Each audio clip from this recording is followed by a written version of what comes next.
हम लोग अपने आप में अपनी आयु का अभिमान है, अरे मैं बड़ा हूं, किसी छोटे के आगे नहीं झुकूंगा। बड़ा हुआ सो क्या हुआ, जैसे पेड़ खजूर, पंछी को छाया नहीं, फल लागे अति दूर। ऐसा बड़ा होना तो बेकार है भैया। बड़ा होना है तो आम के वृक्ष की तरह बड़े हो, जब फल लगते हैं तो सहज ही झुक जाता है, ले जाओ जिसको जितना लेना।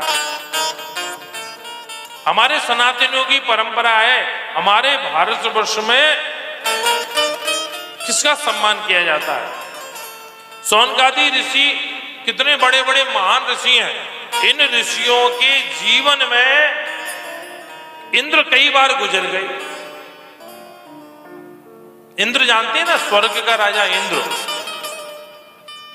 जब कलयुग, द्वापर, त्रेता और सतयुग ये 4 बार गुजर जाते हैं, तब इंद्र का एक दिन और रात होता है। ये आयु का प्रमाण है भागवत जी के हिसाब से।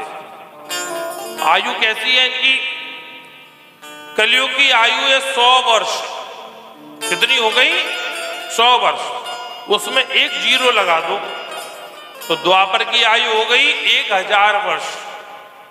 उसमें 1 जीरो और बढ़ा दो, त्रेता युग की आयु हो गई 10,000 वर्ष। उसमें 1 जीरो और बढ़ा दो और सतयुग की आयु हो गई 1,00,000 वर्ष। ये आयु का प्रमाण है।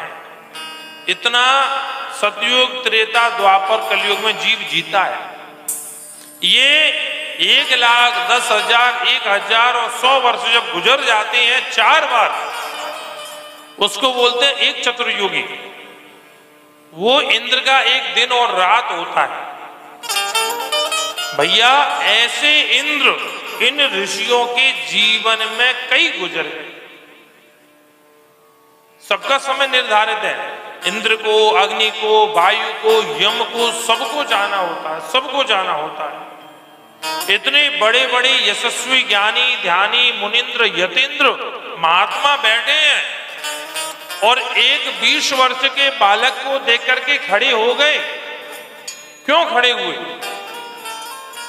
सूजी ने कहा, बोले महाराज आप हमें देखकर क्यों खड़े हुए?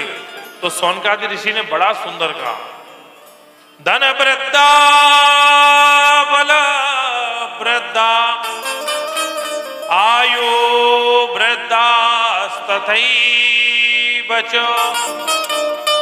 ते सर्वे ज्ञान वृद्धन्ते किंकर शिष्य किंकरा। धन वृद्धा बल वृद्धा आयु वृद्धा तथैव च।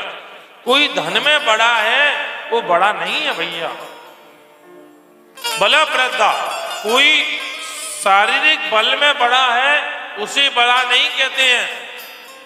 आयु वृद्धा, कोई उम्र में बड़ा है उसे बड़ा नहीं कहते हैं। तो बड़ा किसे कहते हैं? जो हमसे ज्ञान में बड़ा है उसको बड़ा कहते हैं। प्रेम से बोलो राधे राधे।